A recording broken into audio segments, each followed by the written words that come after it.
O tema desta semana é ajuntem tesouros no céu. O verso para memorizar, São Marcos 8, 36 e 37, que diz: de que adianta uma pessoa ganhar o mundo inteiro e perder a sua alma? Que daria uma pessoa em troca de sua alma? Jesus nos deu a melhor estratégia de investimento do mundo, quando ele disse: não acumulem tesouros sobre a terra, onde as traças e a ferrugem corroem, e onde ladrões escavam e roubam, mas ajuntem tesouros no céu, onde as traças e a ferrugem não corroem, e onde ladrões não escavam nem roubam. Porque onde estiver o seu tesouro, aí estará também o seu coração. Nessa advertência de Jesus, o que acompanha o quê? Onde estiver o seu tesouro, aí estará também o seu coração. É o tesouro que será colocado onde está o coração, ou é o coração que estará onde for colocado o tesouro?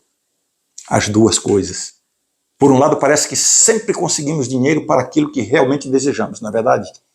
Por outro lado, quando colocamos nosso dinheiro em algo, isso começa a ter mais valor para nós. O conselho de hoje é esse. Você quer um coração mais voltado para as coisas espirituais? Então coloque o seu dinheiro naquilo que traz resultados eternos. Onde estiver o seu tesouro, para lá vai o seu coração. Até amanhã. Domingo, Noé achou graça. Você sabe o que é gratificação adiada? A atitude de Noé nos ajuda a entender isso. A humanidade havia se corrompido tanto que Deus decidiu destruir o mundo.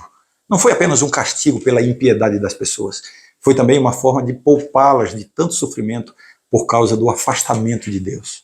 Mas a Bíblia diz: porém Noé achou graça diante de Deus. Deus chamou Noé para construir a arca. Veja como deve ter sido difícil para ele. Nunca tinha chovido antes.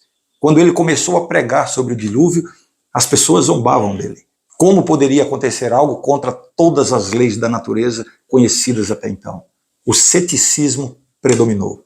Antes do dilúvio, ninguém acreditava que ele iria acontecer. Hoje, depois do dilúvio, as pessoas dizem que essa história é um mito. O ser humano prefere desacreditar das coisas de Deus porque crer em Deus exige responsabilidade. Nos dá uma noção de prestação de contas, e isso é incômodo para a maioria das pessoas. A decisão de Noé foi radical. Ele renunciou a todos os seus planos para seguir a ordem de Deus, mesmo contra tudo e todos. Ele pôs os olhos no que viria depois, gratificação adiada. Servir a Deus exige de nós a mesma atitude hoje, que é obedecer às suas ordens. Isto pode envolver perdas e mudanças de planos para a nossa vida, mas a recompensa fará valer a pena. Até amanhã. Segunda-feira, Abraão, o pai dos fiéis. Abraão é outro exemplo de alguém que tomou uma decisão radical para seguir a ordem de Deus. Deus ordenou: sai da tua terra e da tua parentela e da casa do teu pai e vai para a terra que eu te mostrarei. Em seguida, Deus lhe fez promessas de muita prosperidade, mas principalmente que ele seria uma bênção para outras pessoas. Deus disse: em ti serão benditas todas as famílias da terra. No Novo Testamento é dito o seguinte, Hebreus 11, pela fé, Abraão, quando chamado, obedeceu, a fim de ir a um lugar que devia receber como herança, e partiu sem saber para onde ia. Deus pode fazer o mesmo conosco hoje. Às vezes temos que fazer renúncias e sacrifícios sem saber por quê e para quê. Abraão partiu sem saber para onde ia. Ellen White diz o seguinte: aquela obediência inquestionável de Abraão é uma das provas mais notáveis de fé a serem encontradas em toda a Bíblia. Você quer receber grandes bênçãos de Deus? Então se disponha a fazer grandes renúncias. Muitos estão esperando a bênção para serem fiéis a Deus, e Deus está dizendo: é a sua fidelidade que vai torná-lo apto para receber a bênção. Não é salvação pelas obras aqui. Estou falando das bênçãos da vida. Lembre-se, as maiores bênçãos exigirão as maiores renúncias. A gente se vê amanhã. Terça-feira, as más decisões de Ló. Ló acompanhou seu tio Abraão na peregrinação. Ambos se enriqueceram muito, até que a convivência dos rebanhos e servos deles se tornou impossível.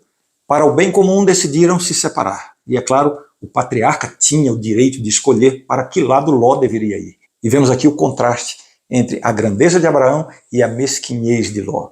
Abraão deixou que ele escolhesse. Resultado, Gênesis 13:11. Então Ló escolheu para si toda a campina do Jordão e partiu para o Oriente. Ló foi seduzido pela oportunidade de ganho fácil.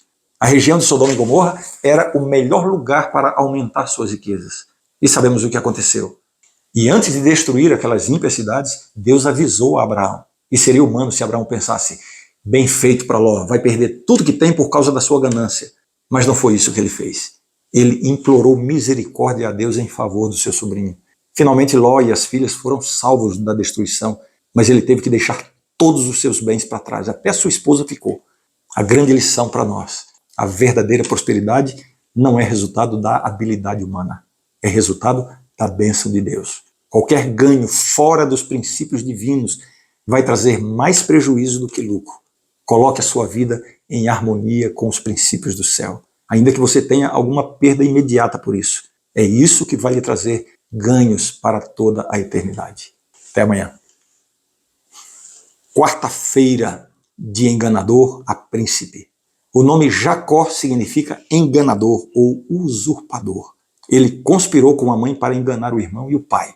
Ele recebeu a bênção da primogenitura, mas mediante a fraude. Teve então que fugir para muito longe, para a casa do tio Labão, para não morrer nas mãos do seu irmão. Essa história tem uma passagem deprimente. A sua mãe lhe disse para passar uns dias na casa do tio até que a ira do irmão passasse. Pois passaram 20 anos e ele nunca mais voltou a ver a sua mãe. Além das perdas familiares, Jacó carregou o peso da culpa por seu pecado. 20 anos depois, voltando para sua terra, ficou aterrorizado quando soube que o seu irmão vinha ao seu encontro. Afastou-se para orar e ali ele se angustiou diante de Deus. Ali ele teve aquela sua luta com o anjo do Senhor, que era o próprio Jesus. Ele se agarrou a Cristo e disse, não te deixarei ir enquanto não me abençoares. E naquele momento o seu pecado foi perdoado. Deus mudou o seu nome de Jacó para Israel, de enganador para príncipe. No fim da vida, ele pediu para ser sepultado junto com seus ancestrais e a sua esposa Lia. Ele não fez questão de ter um monumento em sua homenagem na terra prometida. Ele preferiu ser um peregrino neste mundo. A nossa pátria não está aqui. Você carrega alguma culpa por pecados passados? Agarre-se ao braço de Deus nesse momento, agora mesmo, e saia da sua oração na certeza e tranquilidade de ter sido perdoado por Deus. Até amanhã. Quinta-feira, Moisés no Egito. Moisés nasceu condenado à morte por causa do decreto para matar todos os meninos hebreus na hora do parto. A sua mãe, Joquebede, escondido, o larga flutuando no rio Nilo, entregou para Deus. A filha do faraó o encontra e decide ficar com ele. E ainda contratou a própria mãe para cuidar dele. Veja como a fé de Joquebede foi recompensada por Deus. Moisés foi educado no palácio e foi preparado para ser o faraó. Mas ele tomou uma decisão radical e muito corajosa. Hebreus 11. Pela fé, Moisés, quando já homem feito, recusou ser chamado filho da filha de Faraó, preferindo ser maltratado junto com o povo de Deus a usufruir prazeres transitórios do pecado, porquanto considerou o opróbrio de Cristo por maiores riquezas do que os tesouros do Egito, porque contemplava o galardão. É claro que Moisés se sentiu tentado a preferir a vida na corte, o glamour do palácio, a adoração das pessoas, mas ele decidiu trocar o efêmero pelo eterno. Como diz a Bíblia, ele preferiu ser maltratado junto com o povo de Deus a usufruir prazeres transitórios do pecado. Muitas vezes seremos tentados a trocar o que é eterno pelo que é passageiro.